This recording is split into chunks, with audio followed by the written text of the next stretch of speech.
में पढ़ना है विदेशी विनिमय दर की पूर्ति। यानी मांग तो समझ में आ रही है, हमारे पास से पैसे जा रहे थे ये अपने यहाँ की डोमेस्टिक करेंसी, लेकिन अब उसकी पूर्ति कैसे होती है? जो जाता है वो वापस भी तो आता है ना। अब वो पूर्ति होती कैसे है?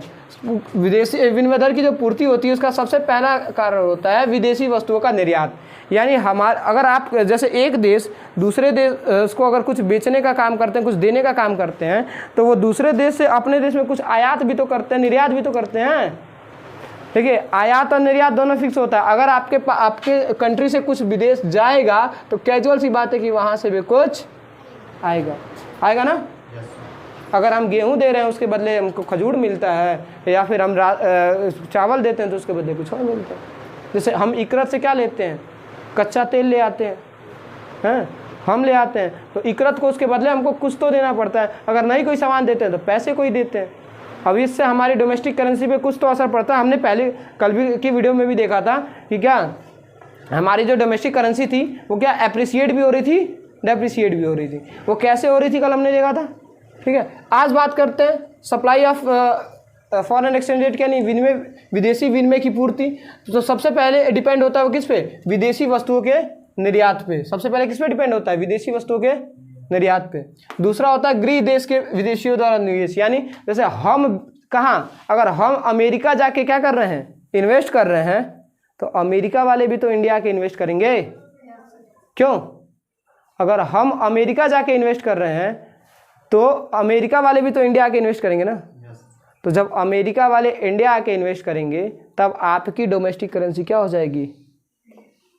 बढ़ जाएगी। आपकी डोमेस्टिक करेंसी क्या हो जाएगी? बढ़ जाएगी। ठीक, लेकिन जब आप जाके कहाँ जाएंगे?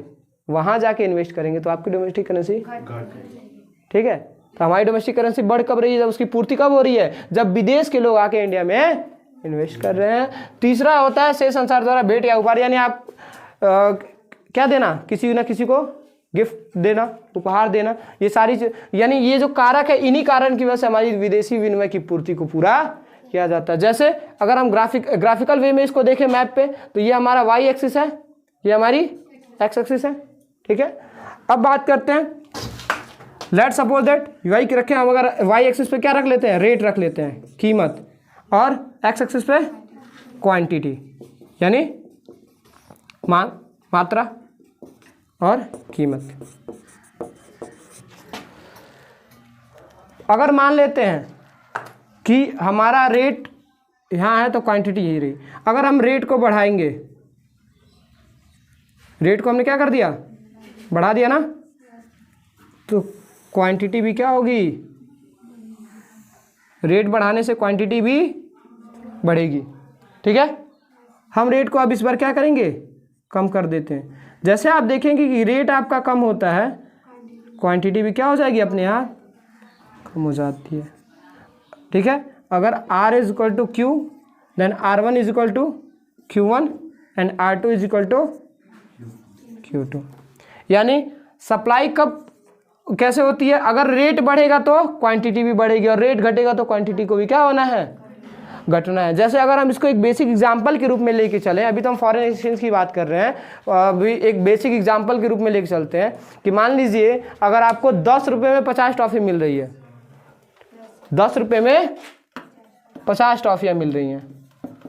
ठीक है, हमने प्राइस क्या कर दिया? बढ़ा दिया, 20 रुपये कर दिया। तो अब 20 रुपये में कितने मिलेगी? 100 टॉफ़ियाँ मिलेंगी ना। ठीक है, 20 रुपये में प्राइस बढ़ी, प्राइस के साथ साथ क्या बढ़ गई? क्वांटिटी भी तो बढ़ गई। अब हमने प्राइस को फिर घटा दिया, अब 5 रुपये कर दिया, तो 5 रुपये करेंगे तो उसकी क्वांटिटी क्या हो जाएगी? कम हो जाएगी। अब 5 रुपये में कितनी टॉफ़ियाँ मिल रहेंगी? 25 टॉफ़ियाँ मिलेंगी। तो वो क्या था? Demand of foreign exchange rate था, और ये हमारी क्या है? Supply of foreign exchange rate. देखिए ये दोनों एक दूसरे से उल्टा चल रहा है ना। कैसे? अगर मैं यहाँ एक ग्राफिकल में छोटा सा डिमांड को फिर एक बार रिपीट कर लेते हैं। अगर डिमांड में क्या था कि अगर हमारी डिमांड की प्राइस वस्तु की कीमत बढ़ती थी तो उसकी क्वांटिटी घट जाती थी, और वस्तु की कीमत घटती थी तो उसकी क्वांटिटी बढ़ जाती थी। तो वो कुछ यू कर्व डिफाइन करता था, ये डिमांड ना। ठीक है, सप्लाई जस्ट इसके अगेंस्ट है। वस्तु की कीमत बढ़ेगी तो क्वांटिटी बढ़ेगी और वस्तु की कीमत घटेगी तो क्वांटिटी भी क्या हो जाती है, घट जाती है। Exact clear? कीमत और पूर्ति दोनों समझ में आई। अब हम बात करेंगे, एक समय ऐसा भी आता है जब वस्तु की कीमत और वस्तु की पूर्ति दोनों एक दूसरे को क्या करती है, इंटरसेक्ट करती है। इंटरसेक्ट का मतलब एक दूसरे को काटने का काम करती हैं। एक जगह ऐसा भी आता है कि वस्तु की मांग और वस्तु की पूर्ति आपस में आके क्या हो जाती हैं, मिल जाती हैं। किस तरीके, अब बात करते हैं, हमने अभी बात की क्या कि एक टाइम ऐसा आएगा कि जब आपकी विदेशी विनिमय की मांग और विदेशी विनिमय की दर आपस में एक दूसरे को क्या करेंगे, इंटरसेक्ट करेंगे। वो काटेंगे कब, वो एक दूसरे को तब काटेंगे जब विदेशी विनिमय की मांग और विदेशी विनिमय की पूर्ति क्या हो जाएगी, बराबर हो जाएगी।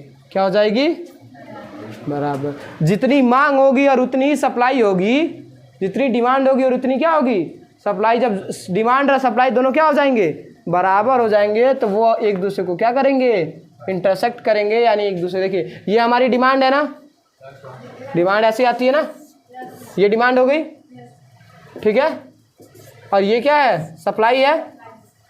अब ये दोनों स्केल को उठा के एक ग्राफ पे रखें, ये डिमांड और ये सप्लाई। देखिए ये दोनों आके एक जगह मिल रहे हैं। अब ये जिस पॉइंट पे मिल रहे हैं इसी पॉइंट को संतुलित कहते हैं, यानी बैलेंस्ड। यहाँ विदेशी विनिमय की मांग और पूर्ति दोनों क्या है, बराबर है। जितनी डिमांड है उतनी ही क्या है, सप्लाई भी है। ये दोनों एक दूसरे के क्या है, इक्वल है। इसीलिए इसको इंग्लिश में क्या कहते हैं, इक्विलिब्रियम कहा जाता है। इक्वल से इक्विलिब्रियम बनता है, ठीक है। ये जब आप क्या कह सकते हैं इस ग्राफ को देखते हुए कि जब विदेशी विनिमय की मांग और विदेशी विनिमय की पूर्ति एक दूसरे के क्या हो जाए, बराबर हो जाए, उस ग्राफ को, उस चीज़ को हम क्या कहते हैं, संतुलित विनिमय दर का निर्धारण, यानी बैलेंसिंग फॉरेन एक्सचेंज या determination of equilibrium foreign exchange कहा जाता है इसे। क्लियर? इसमें होता क्या है, demand is equal to supply, यानी जितनी मांग होगी उतनी ही पूर्ति होगी। आपकी मांग एक रोटी की है तो एक ही रोटी मिलती है आपको, ठीक है। मांग 2 रोटी की हो और रोटी 1 मिले, डिमांड अधिक हो और सप्लाई कम हो, नहीं। तो ये होता है demand is equal to supply. अब इसमें होता क्या है, ये देखिए ये अतिरिक्त मांग हो जाती है, ये अतिरेक मांग हो जाती है आपकी। और यहाँ आएंगे आप जब, तो यहाँ से यहाँ तक ये क्या हो जाएगी, अतिरेक मांग, ये भी होगी हमारी। अगर हम इस ग्राफ को कंप्लीट किया जाए अगर, तो आपको देख रहे हो ना, ये हमारा रेट है, रेट क्वांटिटी के बराबर है। अगर हमने रेट बढ़ाया तो अगर रेट बढ़ेगी तो आपको पता है कि डिमांड क्या हो जाती है, कम हो रही ना, डिमांड क्या हो गई, कम हो गई। रेट को मैंने घटा दिया, डिमांड बढ़ गई, ठीक। तो चेंज दो मार्कर एंड देन अब सप्लाई की बात कर रहे हैं। अगर रेट हमने बढ़ा दी तो सप्लाई क्या हो गई, बढ़ गई ना। और रेट को मैंने क्या कर दिया, कम कर दिया, तो सप्लाई क्या हो गई, कम हो गई। ठीक, ये जो ब्लैक मार्कर है ये आपके हमारे डिमांड हो गया, जो ब्लू मार्कर है वो क्या है, सप्लाई होगी। ठीक, यानी हमने देखा क्या कि जब मांग, विदेशी विनिमय की मांग और विदेशी विनिमय की पूर्ति, यानी डिमांड और सप्लाई, ये दोनों क्या हो जाते हैं, एक दूसरे के बराबर हो जाते हैं। जब एक दूसरे के बराबर होंगे तो वो एक दूसरे को क्या करेंगे, एक जगह आके इंटरसेक्ट करेंगे, एक जगह आके काटेंगे, और उसी पॉइंट को क्या कहा जाता है, इक्विलिब्रियम कहा जाता है।